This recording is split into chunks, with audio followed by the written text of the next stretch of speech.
فرمایا کہ حتی الامکان کسی کے قرضدار مت بنو، اور اگر بضرورت قرضدار ہونا پڑے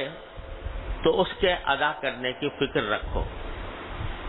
بے پرواہ مت بن جاؤ،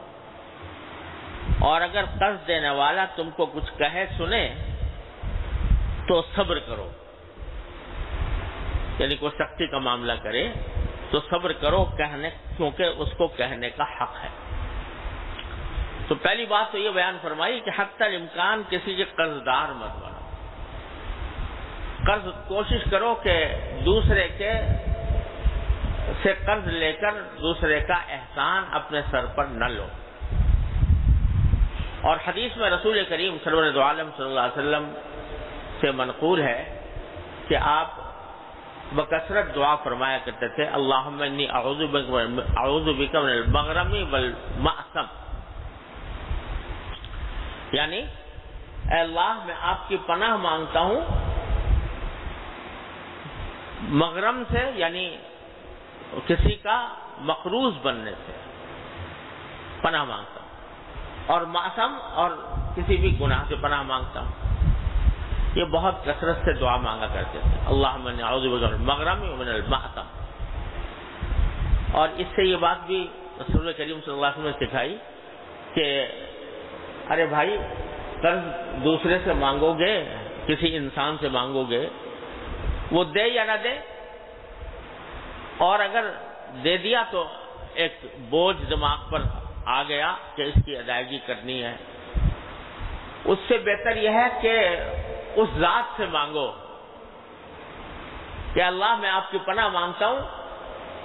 یا اللہ اس بات سے آپ کی پناہ مانگتا ہوں کہ مجھے کبھی قرض داری کی نوبت ہی نہ آئے، قرض لینے کی نوبت ہی نہ آئے۔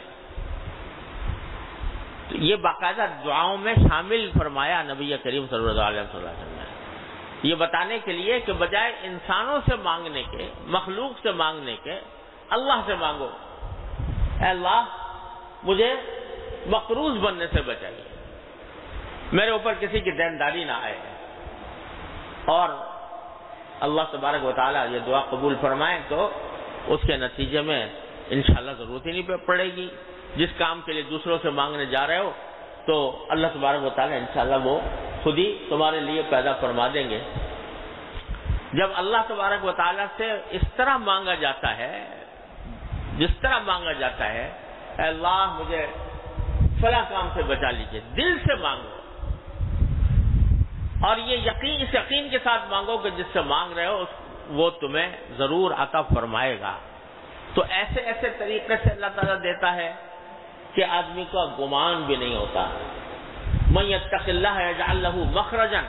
ویرزقہ من حیث لا یحتسب، جب اللہ کا تقوی پیدا ہو جاتا ہے تو اللہ تبارک و تعالیٰ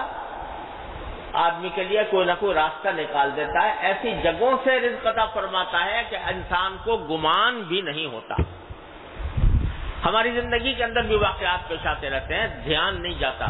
کہ کس طرح اللہ تبارک و تعالیٰ نے کس مشکل سے بچایا۔ تو جب آدمی کے دل میں یہ بات ہو کہ بھائی میں کسی کے سامنے دست سوال دراز نہ کروں، کسی کے سامنے ہاتھ نہ پھیلانے کی نوبت نہ آئے، جب یہ آدمی کو یہ لگن لگ جاتی ہے، ہاتھ اٹھیں تو اپنے مولا کے سامنے اٹھیں کہ بس اس سے مانگوں، اور یہ ہاتھ کسی اور کے سامنے نہ پھیلیں، نہ ہدیہ مانگنے کے لیے، نہ صدقہ مانگنے کے لیے، نہ قرض مانگنے کے لیے، کسی کے آگے ہاتھ نہ پھیلیں، اللہ ہی کے سامنے پھیلیں۔ جب آدمی اس جذبے کے ساتھ پروردگار سے مانگتا ہے تو اللہ تعالیٰ محروم نہیں پڑتا، لیکن مانگنے والا چاہیے۔ کوئی جو ناشنا سے ادا ہو تو کیا علاج، ان کی نوازشوں میں تو کوئی کمی نہیں۔ وہ اگر اللہ تبارک و تعالیٰ سے مانگنے کی طرح اور اس یقین کے ساتھ مانگے، یا اللہ میں آپ کے سوا کسی کا محتاج ہونا نہیں چاہتا، مانگے تو اللہ تعالیٰ دے دیتے ہیں۔